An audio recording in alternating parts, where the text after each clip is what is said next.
So our first speaker today is our second keynote of the day, Anne Beaulieu, who is program manager of Energy Sense at University of Groningen. And this is a comprehensive knowledge infrastructure on energy and households.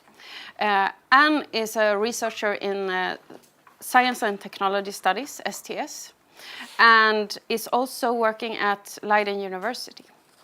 And the talk is titled Interdisciplinarity, a question of interest, interaction, or interdependence. So welcome, Anne. Yes, thank you. Well, I've never had a captive audience in quite such a literal sense today. You'll also notice that I slightly changed the title, so you get a little bit more than just interdisciplinarity, but also big data. And you'll hear me use the term big data, which is a nice shorthand. But when I focus more on this specific topic or write about it, I tend to talk about intensification of data. And I have a feeling that's a somewhat better label because, you know, what is big? I mean, we all know that the astronomers have won, right? But what is big is a relative concept. So if you talk about intensification, that does more justice to, you know, what might be big data in a humanities context. And also, when we talk about big data, it tends to focus on the size. And of course, there's all kinds of challenges in big data besides the amounts of terabytes. One interesting thing about interdisciplinarity and big data is that they tend to be treated as mom and apple pie issues. So they're good things. You know, you can't be against big data because then you're some kind of Luddite or, you know, very conservative. You can't be against interdisciplinarity because then you're kind of narrow-minded and not really intellectually curious and very, you know, established in your ivory tower. So these tend to be two things that we kind of all take as, you know, good things. But I'd like to prod that a little bit today and ask why. You know, do these things lead to better knowledge? And if so, what do we mean by better knowledge? Now, better knowledge is about as abstract as you can get and at a very sort of sensitive conjunction of ethics and politics and epistemology. And we have a very diverse crowd today. So rather than getting technical about my definition of better knowledge, I came up with some visual metaphors of what I mean when I talk about better knowledge. So let's start with this one. Anyone know what this is? It's hooks. This might give you another clue. It's Velcro. So one aspect of better knowledge, of good knowledge, is knowledge that has hooks. Knowledge that is not hermetic, knowledge that can make connections, that is interested in developing relationships. A second aspect of better knowledge is knowledge that blushes. You may recognize this machine from, yes, anybody know it? Yeah. And this is used to detect whether somebody is actually a robot or an actual human. And evolutionary psychologists tell us that blushing is very important because it acknowledges guilt or acknowledges responsibility. And is a very important element in gaining trust, in gaining forgiveness, and in maintaining relationships. So knowledge that blushes is knowledge that knows its limits. So when you cross a boundary or do something you shouldn't have, you know, you blush. So it stands for awareness, modesty in the knowledge claims that we make. And third, knowledge that's multiple yet accountable. And I've chosen a couple of prints from Escher to illustrate this. And sometimes these prints are discussed in terms of relativism, but to me they're more in terms of choosing a perspective. And Escher was really fascinated by the relationship between different planes. And his work was both very mathematical, but also very idiosyncratic. So when you're looking at a print by Escher, to me, they're an invitation of choosing a point to focus on, acknowledging that there are other multiple realities out there, and also accounting for why you might choose to look at it in a specific way. So in a nutshell, these are my three characteristics that I think of when I think about better knowledge. And here I've put some sources that give a kind of more scholarly discussion of these particular values. So what I'd like to have you keep in mind while we discuss interdisciplinarity in big data is how they might relate to these three characteristics, and especially how the doing of this kind of work might enable us to produce this kind of better knowledge. As any values, open for discussion. So today's focus, I want to return to the core of the data theme. Data and interdisciplinarity are really the starting point and are worked out differently in 5 of the threads, and I've been most involved in thread 5, which is described from the proposal as to really focus on how we work, the differences in the ways in which we work. So this is my second visit to Lund, and looking back to my involvement with theme 5, this is a session that we had in October. Several of the people in this picture are also in this room, which is very nice. And you see people working very hard on an assignment. And the assignment was draw your research circle. We then spent some time in pairs from different disciplines talking about why our research circles looked the way they did, which differences they showed. And then we also looked at them collectively and identified some things that actually were seen across the board, so commonalities, but also things that seemed to be missing. So it led to some very interesting discussions. The point that I wanted to make in the course of this exercise was to highlight the differences, to get people talking, but also to show how data is really implicated in the entire research cycle. So when we looked at our cycles, we couldn't say, well, you know, if you take these 3 bits of the cycle, that's where data is important.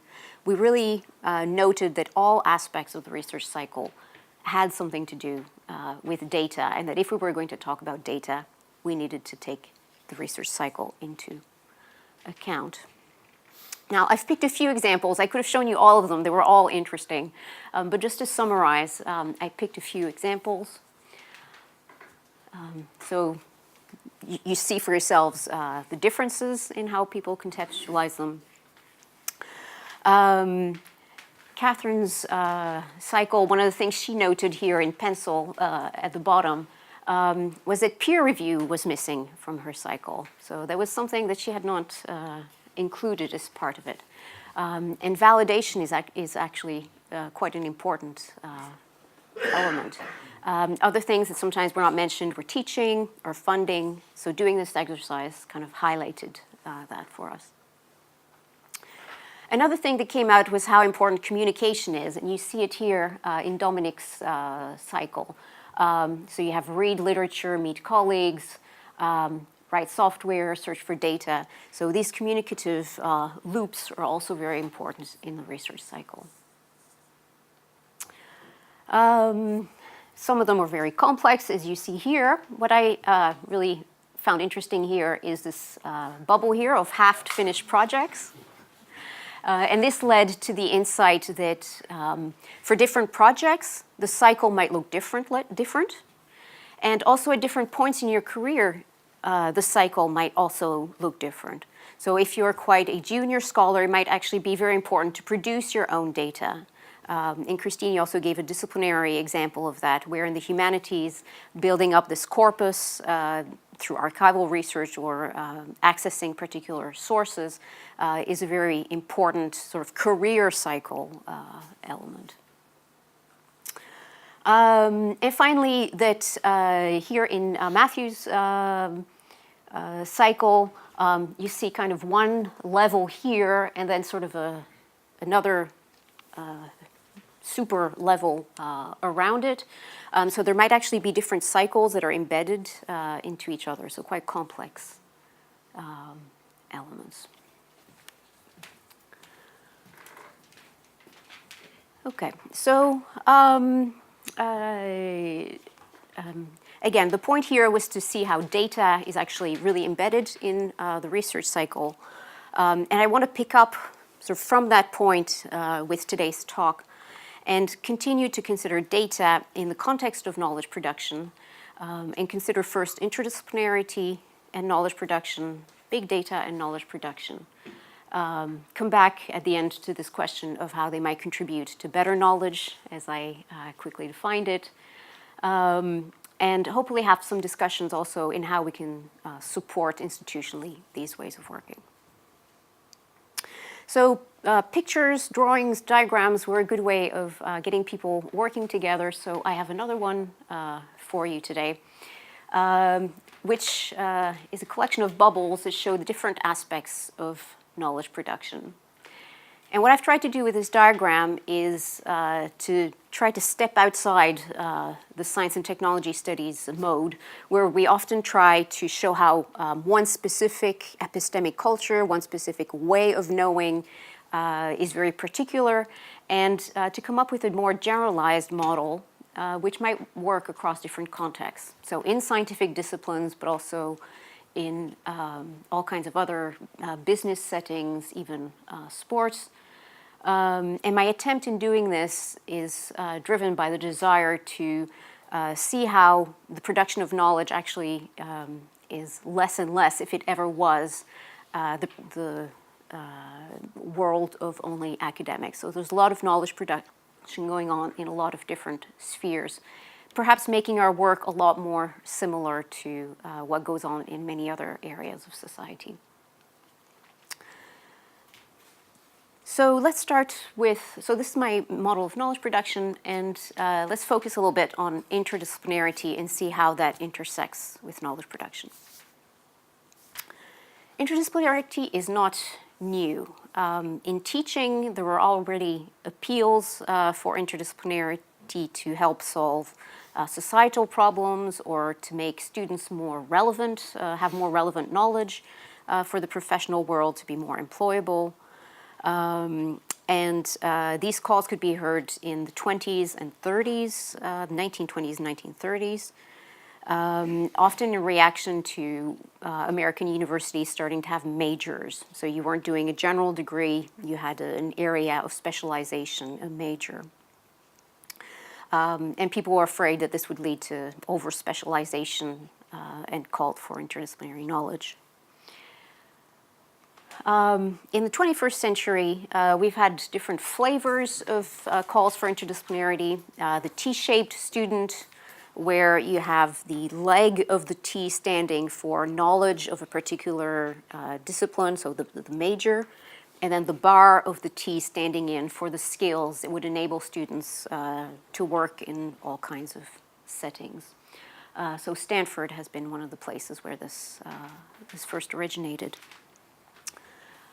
A second version of this has been problem-based learning, and the origins of this come from medical education, but have also spread to other disciplines, other kinds of training.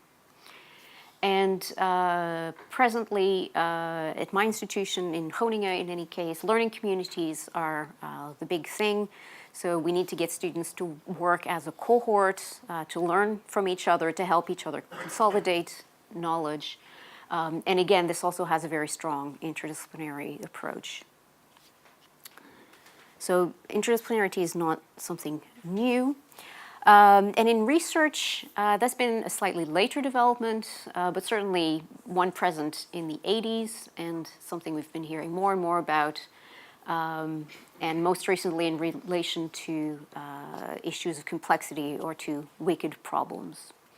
And I've included a source here which gives a very good history and also some very interesting conceptual material to think about interdisciplinarity. Okay, so what happens when you have interdisciplinarity and think of it in terms of knowledge production? What is actually going on? And just as interdisciplinarity has a long history, there's also quite a record of scholarship on interdisciplinarity.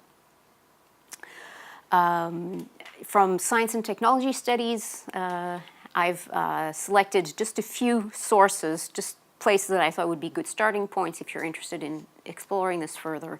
But as I said, there really is a whole field that looks at this particular issue. One of the ways of describing what goes on in interdisciplinary research has been around the concept of boundary objects. Another one has been around the issue of trading zones as something that emerges between different disciplines when they start to work together.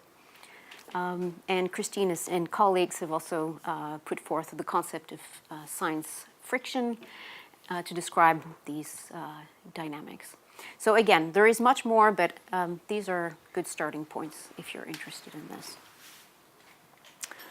Okay, I want to go back to this diagram and illustrate some of the stories that I've been hearing from the theme as to how interdisciplinary collaboration has taken place.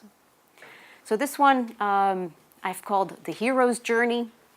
So you can think of the researcher who becomes very intrigued through affinity with another researcher, or all kinds of accidents of academic life, and starts on this journey to kind of master a second discipline, sometimes with support, sometimes with the usual trials that the hero has to go through.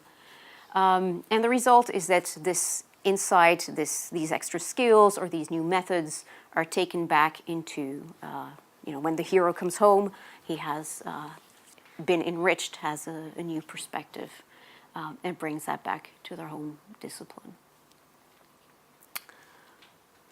Okay, a second dynamic I've called interaction, and these can take place at different levels. So sometimes people are diving into the publications of another discipline. So think of the work of people like Stephen Jay Gould or Jared Diamond, those kinds of high-level synthesizing kinds of actors. Hearing stories about theme one made me think that this was where the interaction might be taking place. Anybody from theme one want to respond to that? Is this a recognizable focus? Have all the theme one people left? Okay. And personally, at the level of energy sense, we have really focused on getting researchers to work on data creation together, with this idea that by investing on having a deep understanding of each other's data creation, that this would really lead to new breakthroughs in understanding households and energy.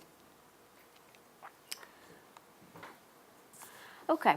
Another one I've encountered is this one. So everything stays the same, but then there's data creation being borrowed. And I've called these the single project or the life project. So one example of this I encountered at the very beginning of internet studies. So for example, sociologists would do an interview on the internet. So the whole apparatus of sociological inquiry would be the same, but rather than this face-to-face interview, there would be an interview being done online. And this work tended to be done by, sort of the crazy grad student in the department, so often marginal figures or the maverick in the department who would try this. And of course, it's not sustainable to have this kind of model. It was something that you could do as a one-off, have one paper like this during your PhD, but then you had to go back and kind of do things the proper way. Or else it becomes a life project, and Internet Studies has actually kind of gone off and created its own disciplinary area, because of course you cannot simply take data from elsewhere without also having to adapt all these other elements. And yet another dynamic is that infrastructures can become the element that articulates the relationships between two disciplines. And then it looks something like this. I've made it a bit symmetrical here, but often there's important power differences or differences in emphasis in how these relationships can arise.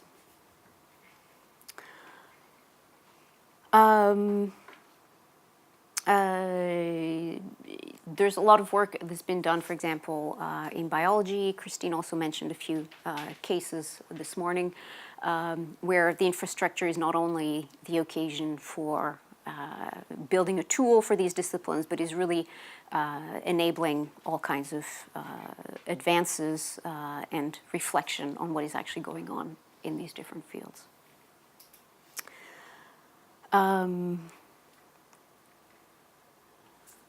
So if we abstract from these particular cases and think about how interdisciplinarity can shape knowledge production, through these interactions, one of the nice things that arises is that there's an increased awareness of the context in which researchers are working.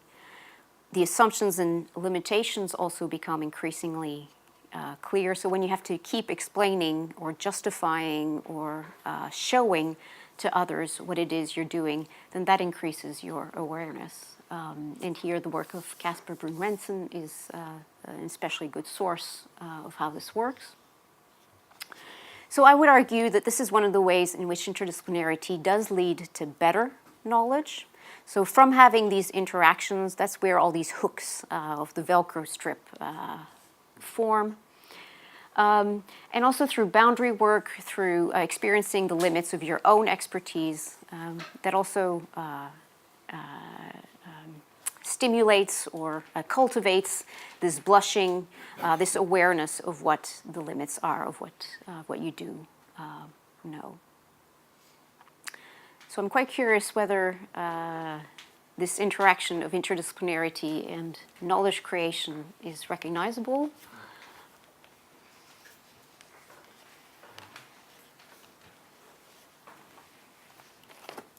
Oh yeah, then we'll get the microphone.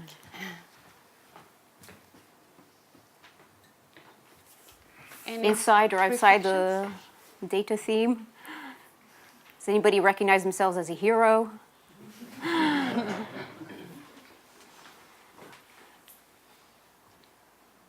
Okay, well, go on with your nap. I will keep talking. I will have more questions later. So if there are important gains, if we can reach better knowledge through interdisciplinarity, are there also costs? And here I'd like to put forth this question of whether interdisciplinarity is sustainable. And here I'd like to see a show of hands. Who did their training in an interdisciplinary program? Yeah, okay, sort of. 4.5. And does that program still exist? Yeah? No? Yes? Sort of? Okay. No? Okay. I think no, but not because of the problems with interdisciplinarity. There were other reasons. Okay. And in your experience, was interdisciplinarity one of the elements? Yes. Yeah. And as for Fredrik as well, so we have our degrees in library and information science, and it is really interdisciplinary and kind of, especially in Sweden, I understand that we kind of bring in a lot of different fields. Yeah. So we have cultural policy studies going in there, and kind of, so it's been evolving since the start in the 70s. Okay. Yeah. Well, my own experience has been, I Googled my old degree, And it sounds like something Tony Soprano would say, but my program has been retired this winter. It's down in Florida somewhere. But, you know, these things happen. I did my master's at the Department of Communications at McGill University, also retired. I did my PhD in Science and Technology Dynamics at the University of Amsterdam, 2003, retired. My first job was in Science, Culture, and Communication in the UK at the University of Bath. 2008, retired. My second job was at a national institute, so a nicely prominent, solid piece of the Academy of Arts and Sciences. Retired. The Virtual Knowledge Studio, also at the Academy of Arts and Sciences, you know, not a little startup to get purchased. Retired. My fourth job at the Honing Energy and Sustainability Program, retired in 2015. And Energy Sense, forthcoming. So, what's the point of this story? Don't hire me.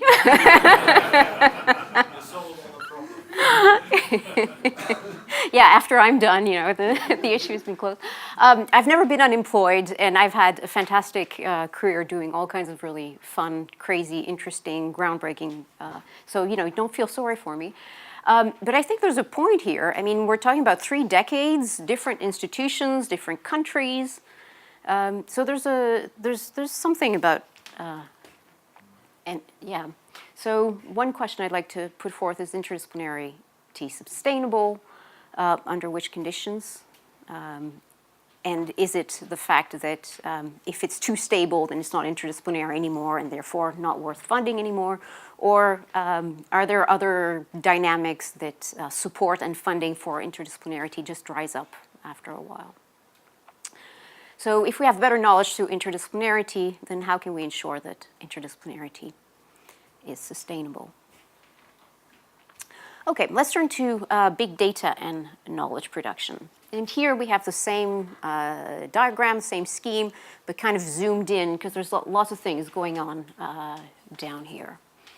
And intensification of data is not, you know, one thing. There's lots of dynamics that are driving this. So digitization, the development of networks, the scaling up of all kinds of activities, and the diversity of kinds of data.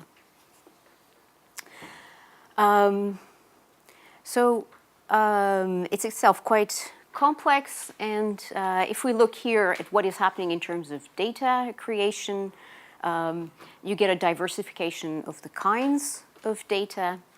And if we can speak of kind of specializations traditionally in the kinds of data creation, so science, technology, engineering, and medicine being mostly focused on measurements and observations, humanities and social sciences focusing on sources, interactions and observations, and markets being very interested in transactions.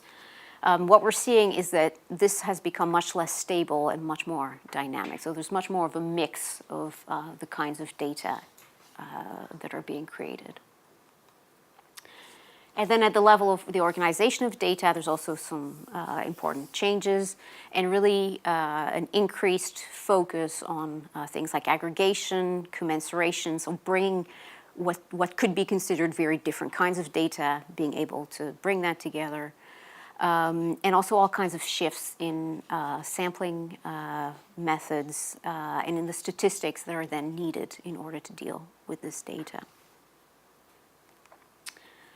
So if we look at the intersection of big data and knowledge production, what do we see happening? Now, I would argue that through the formalization and the infrastructural work that big data requires, that if reflexivity is encouraged and supported, then there's more awareness of context, of the assumptions and limitations of particular ways of knowing. So much like interdisciplinarity, that's where you get knowledge that has hooks and blushes. And infrastructure studies, which is kind of a sub-area of science and technology studies, has a lot to say about this. And we also documented a lot of these dynamics in this book called Virtual Knowledge. Another way in which big data shapes knowledge production is that there's actually an increase in the types of knowledge. So when I said that I wanted a model of knowledge production that would apply not only to scientific or disciplinary knowledge production, that's also something that we're seeing in relation to the intensification of data. So outside academia, there's all kinds of loci, places where knowledge is being produced. And my training and a lot of my research has been as an ethnographer. So the possibility of tapping into a lot of user-produced data in data that documents the everyday and the mundane is something that I feel can really enrich the kind of knowledge that we produce. So to me, that's one of the interesting ways in which big data intersects with knowledge production. On the other hand, there have also been some very interesting cases. So the work of Sabine Leonelli in biology has been very interesting, where she's shown that through more focus on data and more focus on data infrastructures, there also tends to be increased attention for the kinds of data that tend to function well or to circulate well in large infrastructures. So whereas on the one hand we can see kind of a growth and diversity and openness to kinds of data, there's also opposite dynamics that tend to narrow the kinds of data that we want to look at. And that even in projects that are meant to go from organism to DNA and integrate all levels of data, that there tends to be a focus on the more standardized types of data, so kind of a narrowing of the focus. Second, in terms of the kinds of questions or the kinds of analyses that are being done in the context of big data, there's a strong focus on pattern finding, on prediction, which you might contrast to things like interpretation or a focus on representation, so different epistemological commitments. So here too you could speak of a narrowing. So this raises the question, does this aspect of big data contribute to better knowledge? And if being aware of limitations, being aware of the need for context, being aware of the needs for translation is actually being backgrounded in these ways of working, then that element of the hooks and blushes might be lost.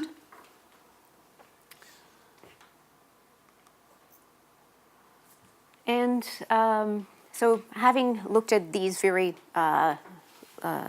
large-scale changes, I'd like us to consider these particular issues. And I think these are three critical questions that we need to address if we are going to continue to create better knowledge in interdisciplinary and data-intense contexts. The first one actually came up at lunch once again today, which has to do with how do you organize the necessary expertise. And different institutions have made different attempts at centralizing expertise. Others have tried to stimulate faculties to have their own, to develop their own expertise. And there seems to be this endless tension, this endless dance between, specialization, centralization, specialization, centralization in providing these services. A second issue is the role that infrastructures can play in guiding forces.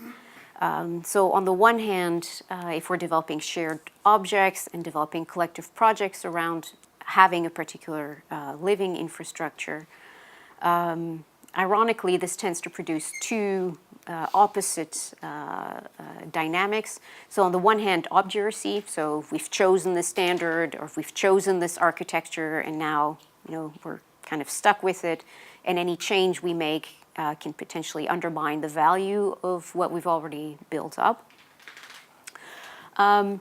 Or on the other hand, what is long term? So this morning, 10 years was put forth as a long-term storage. Now, in many disciplines, this is simply, it's fickle. If you study something for 10 years, you're not really serious about anthropologists or literary scholars would think that was just a passing interest, a little side project that you did for 10 years. So on the one hand, obduracy, on the other hand, issues of sustainability, if infrastructures are being very central. And finally, deep puzzlement in institutions about rewards and funding structures. And again, this is something that Christine also mentioned. These reward structures are not oriented to data work. They are not oriented to interdisciplinary work. If you publish in 2 fields, you are much less visible than if you are in the mainstream of a single field, and that has real effects on career prospects, funding prospects, and advancement. So given that our current reward and funding structures are still very much disciplinary based, what will we need to change about these reward structures if we really want data work to be a seriously recognized part of our work? And if interdisciplinarity is not, a side project that you're committed to, but actually becomes a core part of your work. So I'd like to leave with these 3 dimensions of, or these 3 puzzles, and very curious what you think might be some solutions to these. Thank you.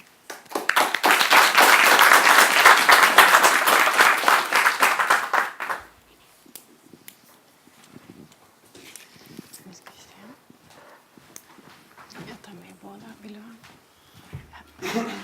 Right here. Could you send this?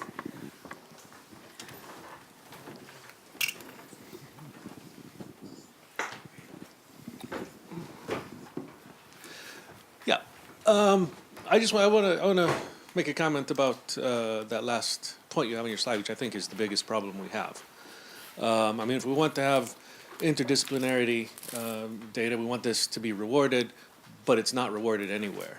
I know I taught a course at Karolinska Institute where it was an interdisciplinary course on statistics with sociologists and epidemiologists. And at the end, there was a panel for the teachers, and they asked us questions about how we feel like these PhD students should go about doing interdisciplinary studies. And I said, don't do it. I said, avoid it completely, because your career is going to die. And that is the problem. I can do interdisciplinary studies, and I do, but that's because I'm a professor. And when we have these PhD students who can't do that, and I think that's the biggest problem, and that's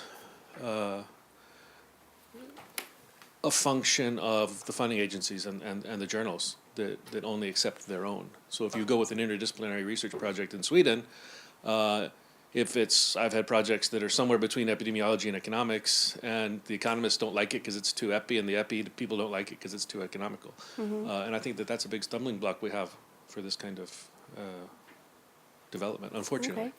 So interdisciplinarity as a luxury. Yes, right now. Yeah. But it's a great idea, in theory.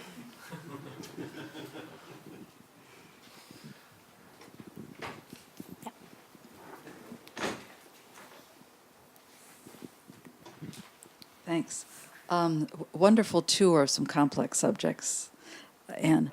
I still have the sense that you're thinking about people trained vertically within fields who are then trying to talk to each other after their education, versus people who have a specific cross-disciplinary focus. We're seeing something much different in the areas that we study, where people are what they call anti-disciplinary. I've got there's a 2005 paper called Anti-ANTE Disciplinary Science from computational biology. Do you know that one? No, I don't. I'll send it to you. Okay. And that's part of what's happening in biology, in physics, and parts of astronomy, where you have to be a specialist in the domain and in computation. And they reject the T model and say it's a pie-shaped model with 2 legs and a squiggly top to Yeah. it as the model Yeah. that So not the T. not T. but, No, T is bad. Pi is good. Yeah. Yes, this is what we hear more. But there's also the reward problem of they've got to be trained enough in both. But the people getting hired to getting ahead are computational biologists, and this fellow in this it says computational biology, which now has its journals. Has computer science, molecular biology, statistics, mathematics, and more, but people are not qualified individually in any of those fields. So new fields are merging at those edges, and then there's, crazy people like me who have 3 degrees in 3 different fields and publish in a 4th and a 5th. But like the gentleman back here, I get away with it by, but I was doing that fairly early, but it's more of getting people who have degrees or programs that are flexible enough they can take a menu of courses and build their own programs, which is very different from some of these things. So there's many different kinds of interdisciplinary, and I think this pie-shaped one is certainly emerging in a lot of the physical and life sciences. Okay. And are these then called double degrees, or what is the shape? No, it may be just the people getting degrees in astrophysics at UCLA are also taking lots of computation, and then they've got reading groups that they've formed actually joint with my students and the astronomers in machine learning. So they're doing a lot of this on their own. They're still getting a degree in one field, but the field itself is changing Right. in ways that you would not know from looking at the catalog. Okay. That's an interesting dynamic. Yeah. I know in my own institution in computer science, students are actually discouraged from doing anything else. And for example, I'm developing a new minor, and in talking to the computer science department, they say, oh no, our students do a minor in computer science. Yeah. Yeah, inward. Yeah. I'm Melvin Davis, Astronomy Theory Physics. Just following up from that, really, I was curious, at what level, in terms of, say, bachelor's, so in Europe we have a bachelor's, a master's, and a PhD as 3 separate degrees, right? So I wonder at what level does this pie-shapedness work the best, and particularly then in the astronomy case at UCLA, I was just curious, was that for PhD students, or was it actually undergraduates that were doing both subjects? I think it's... Maybe take the mic. In my experience, it's PhD, but this may also be differences between American and European models of majors and minors and what you can do. My niece, for example, went to Berkeley, got a double major in geology and Spanish, and then she got 2 degrees in environmental engineering from UCLA with minors in public policy. And now she's the water policy advisor to the mayor of Los Angeles. It makes sense, right? All Yeah. the things are useful, right? But the And so- geology turns out to be useful. The Spanish is very useful for the Indeed. public policy. But there her problem was, she learned how to, she could read Don Quixote in the original, but that gave her no scientific Spanish. I see. Yeah. But it is an interesting point, right? Because in the European system with Bologna, we have the 3-year bachelor's, 2-year master's. And then that is quite possible both during the 3 years. Lots of systems, certainly the Swedish system, people take courses outside of their core, as it were. There's no real major minor necessarily per se, but essentially the same thing. And then also with the masters, one can think about doing these things too. But it is an interesting idea because, as you say, in some emerging areas, so astronomy, you pointed out in UCLA, and obviously my field here too, is you can find bits of, if you have an astronomer who knows enough Python and enough machine learning, it gives them the ability to do astronomy things.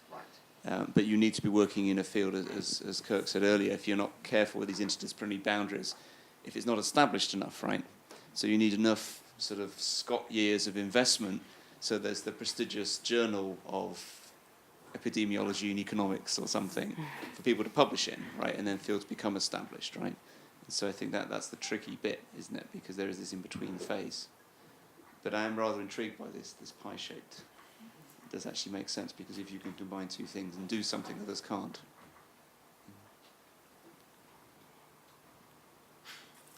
Philip Birken from Scientific Computing. So let me ask a question. And so let me first state that I've worked interdisciplinary essentially all my career, which created some problems. People in pure mathematics don't see me as a mathematician. Engineers don't see me as an engineer, and which is probably true because I'm somewhere in between. I'm not a physicist either. And so now you talked about friction, and so let me ask the following question. Yes. In how far is it actually worth working interdisciplinary? So in how far does the gain that you get, is it larger than the friction that occurs from something? Wouldn't it be much more economically for each of us to really be, well, not even T-shaped, but work in our own fields and be extremely productive in those fields and work as little interdisciplinary as possible? Yeah. Well, that's the reason why I started with, why are these taken to be sort of good things that, you can't be against? What's really in it? And that's why I tried to formulate, how does working in an interdisciplinary way lead to better knowledge, and, what would better knowledge actually look like? So in contrast to the sticky Velcro, you have kind of the polished river stone, right, where there's no surface to attach to knowledge that is highly standardized, highly formalized. This circulates in a very closed context that is hermetic. And if we look at the issues that the world is facing with sustainability or migration, then my feeling, my belief, is that that's not the kind of knowledge that's going to help us address those questions. But then you get into, that's my personal commitment to what knowledge should be for. But that makes me very curious about what your own answer would be, and what has been your motivation throughout this career.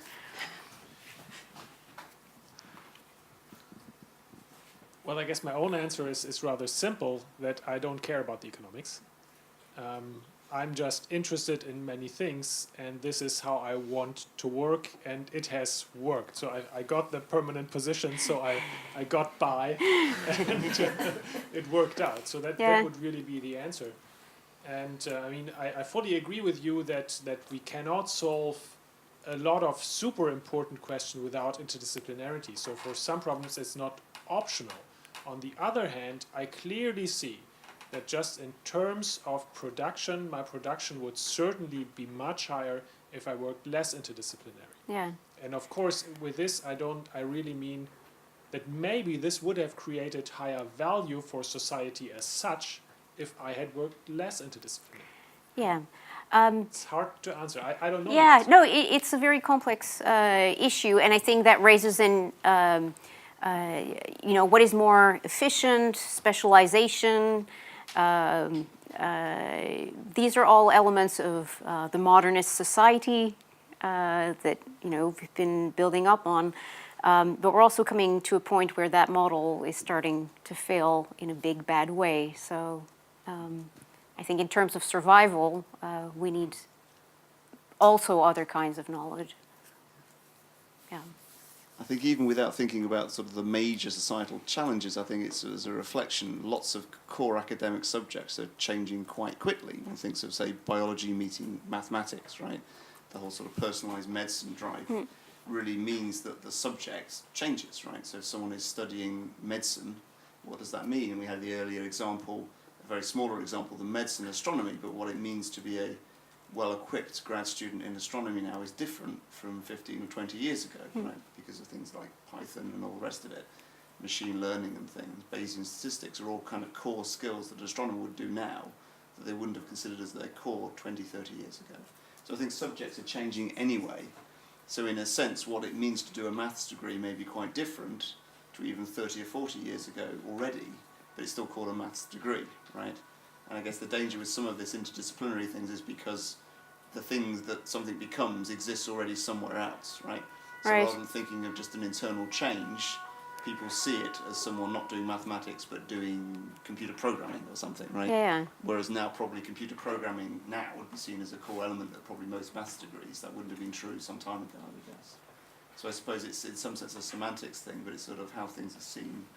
But I think subjects are always changing, and people have just got to move with that, I think. Yeah, I guess the question would be, you know, is it that the bounded space is kind of shifting, or is it really that the boundaries are expanding? So, which dynamic is it? Is it exploring? Is it still a limited space that you can explore, and if that space I changes? suppose in a general sense, I don't think we're getting smarter, and I don't think we're working harder or less hard than in the past, right? So your typical bright grad student's ability to absorb knowledge and ability and skills is, I would guess, roughly the same today as it's been ever, right? So if we're doing more of one thing, we're doing less of another thing, right? And so that's inevitable, right? So you can't keep adding things and do more and more. A person can only know so much, right? So, you know, your area of your pie, your surface area or volume is the same as the T, right? Right. Well, yeah, that would be a zero-sum game. Well, it's not in a sense because one person has the knowledge of both things, right? So in that sense, it's more valuable, Yeah. right? So, I mean, you could think about, I mean, an obvious trivial medical analogy, which I'm completely not qualified to give, but imagine you had incredible specializations of all doctors in everything. So there's no primary care physicians, there's no emergency room physician who knows about lots of different things that happen in an emergency room. That clearly wouldn't function, right? And in the same way here, to be a functioning astronomer, to stick much safer than my own turf, the grad student needs to know a combination of Bayesian statistics and machine learning as well as other skills to be able to do their job. And so the job has changed because the discipline has changed. Yeah. So even though they may know less about something else in astronomy, in that case, it doesn't hurt them. They need what they need to do their job of doing research. So then the gain would be in the diversity of profiles that might be acquired within one disciplinary It means training. you can approach a certain set of problems that become more interesting, more current, so to speak. And in your very valid example of big societal changes, that's a clearly very important example. But even more prosaically, in disciplines themselves, what people are thinking about and doing changes, right? Because of technology, because of new results or new ideas. So I think we have time for one more very quick question. Okay.